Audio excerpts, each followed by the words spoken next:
Selamat pagi, saya akan melanjutkan pembacaan saya dari Injil Lukas pasal 16 ayat 1 sampai ayat yang ke-31. Lembaga Alkitab Indonesia memberikan judul Perumpamaan tentang Bendahara yang Tidak Jujur. Firman Tuhan, dan Yesus berkata kepada murid-muridnya, ada seorang kaya yang mempunyai seorang bendahara. Kepadanya disampaikan tuduhan bahwa bendahara itu menghamburkan miliknya. Lalu ia memanggil bendahara itu dan berkata kepadanya, "Apakah yang kudengar tentang engkau? Berikanlah pertanggungjawab atas urusanmu, sebab engkau tidak boleh lagi bekerja sebagai bendahara." Kata bendahara itu di dalam hatinya, "Apakah yang harus aku perbuat? Tuanku memecat aku dari jabatanku sebagai bendahara. Mencangkul aku tidak dapat, mengemis aku malu. Aku tahu apa yang akan aku perbuat, supaya apabila aku dipecat dari jabatanku sebagai bendahara, ada orang yang akan menampung aku di rumah mereka." Lalu ia memanggil seorang demi seorang yang berhutang kepada tuannya. Katanya kepada yang pertama, "Berapakah hutangmu kepada tuanku?" Jawab orang itu, 100 tempayan minyak. Lalu katanya kepada orang itu, "Inilah surat hutangmu, duduklah dan buatlah surat hutang sekarang juga 50 tempayan." Kemudian ia berkata kepada yang kedua, "Dan berapakah hutangmu?" Jawab orang itu, 100 pikul gandum. Katanya kepada orang itu, "Inilah surat hutangmu, buatlah surat hutang lain 80 pikul." Lalu tuan itu memuji bendahara yang tidak jujur itu, karena ia telah bertindak dengan cerdik. Sebab anak-anak dunia ini lebih cerdik terhadap sesamanya daripada anak-anak terang. Dan aku berkata kepadamu, ikatlah persahabatan dengan mempergunakan mamon yang tidak jujur, supaya jika mamon itu tidak dapat menolong lagi, kamu diterima di dalam kemah abadi. Setia dalam perkara yang kecil nasihat.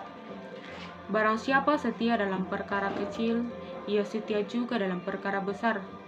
Dan barang siapa tidak benar dalam perkara-perkara kecil, ia tidak benar juga dalam perkara-perkara besar.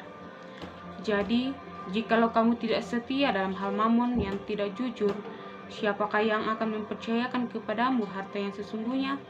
Dan jikalau kamu tidak setia dalam harta orang lain, siapakah yang akan menyerahkan hartamu sendiri kepadamu? Seorang hamba tidak dapat mengabdi kepada dua tuan, karena jika demikian ia akan membenci yang seorang dan yang mengasihi yang lain, atau ia akan setia kepada yang seorang dan yang tidak mengindahkan yang lain. Kamu tidak dapat mengabdi kepada Allah dan kepada mamon. Semuanya itu didengar oleh orang-orang Farisi, hamba-hamba uang itu, dan mereka mencemohkan dia. Lalu ia berkata kepada mereka, "Kamu membenarkan diri di hadapan orang, tetapi Allah mengetahui hatimu, sebab apa yang dikagumi manusia dibenci oleh Allah." Hukum Taurat dan kitab para nabi berlaku sampai kepada zaman Yohanes, dan sejak waktu itu kerajaan Allah diberitakan, dan setiap orang menggenggahinya berebut memasukinya.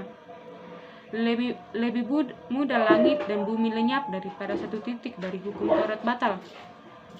Setiap orang yang menceraikan istrinya lalu kawin dengan perempuan lain, ia berbuat zina, dan barang siapa kawin dengan perempuan yang diceraikan suaminya, ia berbuat zina.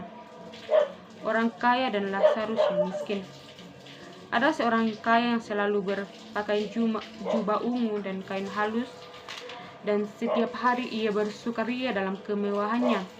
Dan ada seorang pengemis bernama Lazarus, badannya penuh dengan borok, berbaring dekat pintu rumah orang kaya itu, dan ingin menghilangkan laparnya dengan apa yang jatuh dari meja orang kaya itu.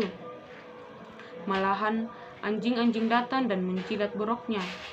Kemudian matilah orang miskin itu, lalu dibawanya oleh malaikat-malaikat ke pangkuan Abraham. Orang kaya itu juga mati lalu dikubur, dan sementara ia menderita sengsara di alam maut, ia memandang ke atas, dan dari jauh dilihatnya Abraham dan Lazarus duduk di pangkuannya.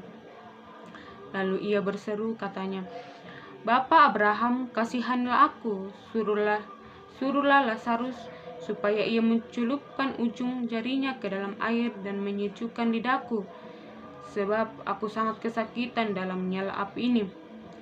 Tetapi Abraham berkata, "Anak, ingatlah bahwa engkau telah menerima segala yang baik sewaktu hidupmu, sedangkan Lazarus segala yang buruk. Sekarang ia mendapat hiburan dan engkau sangat menderita.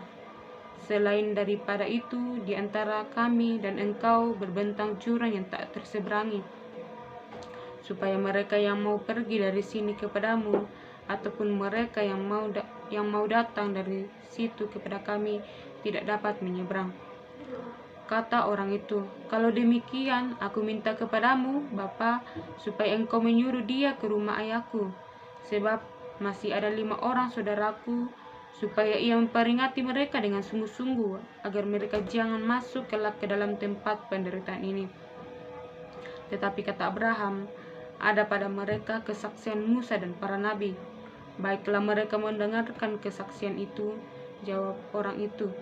"Tidak, Bapak Abraham, tetapi jika ada seorang yang datang dari antara orang mati kepada Abraham, mereka akan bertobat." Kata Abraham kepadanya, "Jika mereka tidak mendengarkan kesaksian Musa dan para nabi, mereka tidak juga akan mau diyakinkan, sekalipun oleh seorang yang bangkit dari antara orang mati." Amin, firman Tuhan. Terima kasih.